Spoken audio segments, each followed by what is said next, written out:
Alright then guys, welcome to another episode of Steven Does Tech. Today we're going to be taking a look at the Rampage 5 Extreme Edition 10 motherboard. Now this is the latest release from Asus. This is part of the Republic of Gamers lines, even though it doesn't have the traditional red and black coloring. You got that orange accent that they're going with on their Strix line.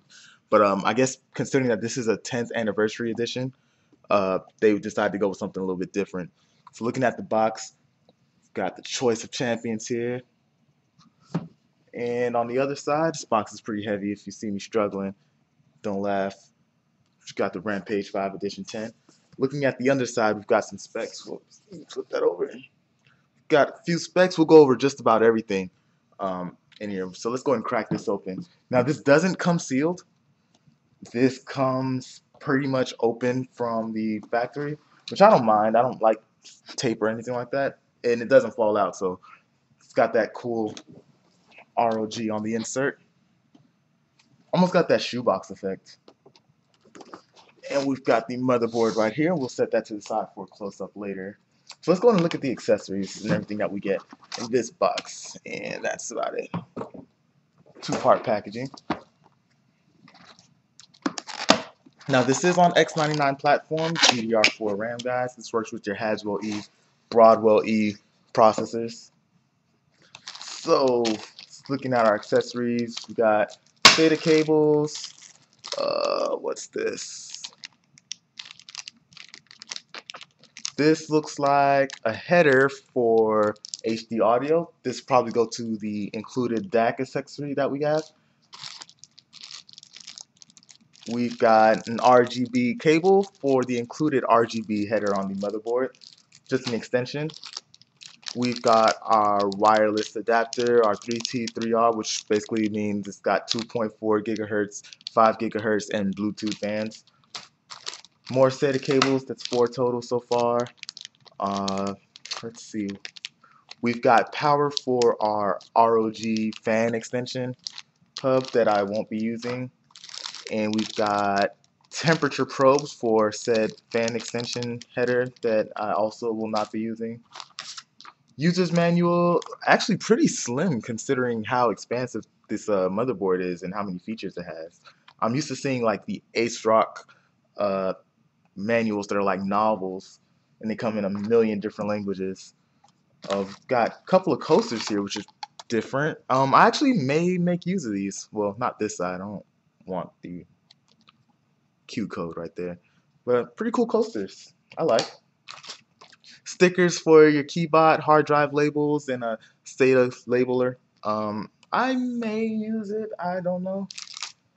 We've got a CPU insertion tool. There should be another one in here, one for Broadwell and another for Haswell. This is a pretty neat idea, but I feel like if you're going X99 or extreme high end, that you should know how to install a processor at this point. We've got some screws probably for either the DAC or the fan extension, and maybe even M.2. Got some fan stickers. Thanks, Asus. We have which is pretty nice, a USB stick with all our included drivers and everything, which is really nice. I hope this lights up red when you plug it in. We've got a 4-way hard SLI bridge, which is obsolete at this point because of the GTX 1080 series and Pascal and all that. We've got a Q connector, which I love, although with my motherboard it won't. Oh, not my motherboard, with my case, it doesn't make much of a difference because all mine is powered by Molex. And I'll show you guys the case in a future video. We've got our IO shield outline. The IO shield is included on the motherboard, so this one just kind of, it's like a faux pas backplate. It just kind of holds it there and removes the gaps. I'm interested to see how this is going to work out with the patent pending and backplate included design. Here we have a 3-way SLI bridge, once again obsolete by NVIDIA, and our other CPU insertion tool. And here's the fan expert, I believe is what it's called. It's just the fan header powered by a Molex connector. Here's where that power cable plugs into, and then it runs to a header on your motherboard. And so you got 1, 2, 3, 4 fan placement options, all PWM, and then 1, 2, 3 temperature probes that you can place anywhere on your motherboard. Cool idea. I don't know. I don't like all the extra clutter.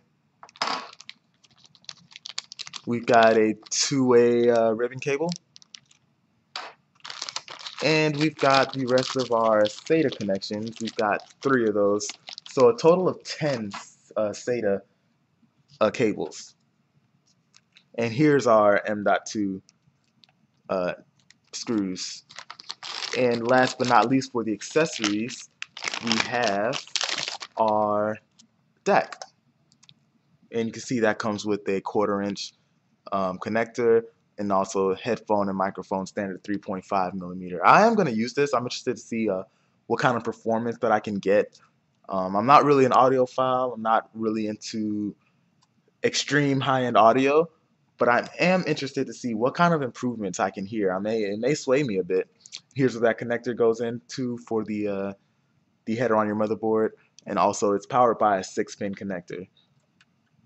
The knob sticks out, I believe, 1 centimeter. My case is a Cooler Master Cosmos 2, and it's just enough to clear the front panel that slides up and down, so I'm happy about that. I wasn't sure if I was going to go with this or get some sort of Blu-ray disc player or something like that. So let me go ahead and get these accessories out the way, and I'll bring you back in for Alright guys, so I just want to bring you in for a closer look at the motherboard. Here we have our CPU socket here. It's 2011-3, compatible with your Haswell E and Broadwell E CPUs. We've got our 8 channels of DDR4 RAM that slots in right there. We've also got our Republic of Gamers logo that lights up. A little bit different from the ROG that we're used to seeing in the past. But then also we see the motherboard name, the Rampage V Edition 10.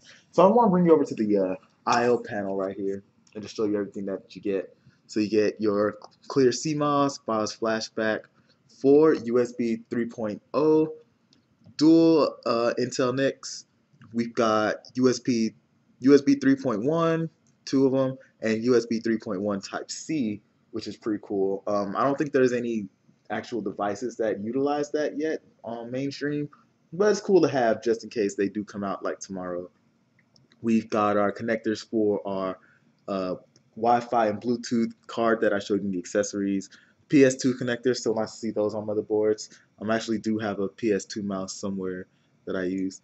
2 USB 2.0s, and then we have our audio here. So let's bring you back over to the top view of the motherboard. We'll just pretty much go and bring this straight around, and I'll show you everything. So we've got our CPU 8-pin, 4-pin, and then bring you over. We've got 2 fan connectors here. We've got our CPU fan, CPU optional. We've got our flip switches for your PCI and DIMM slots right here. Start, reset, and a couple of safe boot buttons if you're trying to go to overclocking and different things like that. We've got our Memo K to test our RAM. Our 24-pin going down here. One thing I did like is that we have a high amperage fan connection, and we've also got a dedicated CPU water block for the water cooling all-in-ones, so your pump can run consistently. What you don't want your pump to do is to slow down, or you constantly want that speed, so that's a pretty good thing that they added right there. So flipping the camera around. Oops. So here we've got our M.2, we've got our SATA connections, we've got 2, 4, 6, 8, 10 SATA, and a U.2 right here, which is pretty nice. We've got a USB 3.1 up here, and I'm going to make somebody dizzy right here. So we've got a SLI Crossfire switch. Not really sure what that's used for. I'll look at that in the motherboard. So it has 2x and 3x. So I'm guessing you're going 3x SLI or Crossfire. You would use that for something. Beats me. If you guys know, leave me a comment below. We've got our fan header connection for that module in the accessories. We've got a Thunderbolt header. And we've got our BIOS switch for our dual BIOS. And here's one of those temperature sensor probes that you can plug in right here. And then here we've got our front panel connections, your ROG extension, which also has a USB 2.0 header on it. So if you don't want to use the ROG front panel connector that came with the Rampage 5 Extreme, the original one, you can just use this as an additional USB 2.0 header. We've got another traditional USB 2.0 header here, isolated. Two more fan connections, USB 3.0, an RGB header, 12 volt green, red, blue. I'm not sure if that's standard, but I do have a RGB strip that is compatible. We've got our dual BIOS chips here that are interchangeable. TPM header. Molex if you're using additional power or if you have four-way crossfire for some reason and you need additional power to your PCIe lanes. Here's a Molex. Personally, I wouldn't use it. It's just unnecessary cable. If you have an audio header, you can see that I'm not sure if you can see this on camera, but our audio is traced out with LED. And speaking of LEDs, we've actually got 5 points of RGBness going on in this board. So we've got our IO shield that lights up right up in here. We've got our Republic of Game logo that lights up right here. Also on the PCH, we've got the logo that lights up here. And your PCI Express slots also, well, the 516 versions, they also have a light that's translucent right through these, I guess, clear frosted brackets. Just look pretty nice. But also on the side, this motherboard's pretty heavy. I'm not sure if you can see, there's a thin RGB strip that goes right along the edge of the motherboard. Let's see if I can stand this up and show you guys the back plate. So it's got a hard back plate that goes just about a quarter of the way across the motherboard, which is pretty nice. And that's probably to hide some of the wires for that RGB length cable. This motherboard is pretty heavy. It's pretty pricey at the time of filming. It costs around, I think it cost me almost $600. I think it's worth it. This will probably be one of the last machines that I built for a while, but I think it's good quality. It was either between this or the Asus workstation, which had the dual PLX chips for 7 total PCIe 3.0 lanes. I chose this for the enhanced sound and also the RGB lights that it has. Sorry, I had a brain fart there. I don't believe there's anything I missed. If there's anything you guys want to know about this motherboard, I will have a separate video showing you lights on a demo. Just be patient with that. My build's not quite ready to be done, but once I do, I'll have that build log. And also, yeah, just if you have any questions or anything, just let me know in the comments.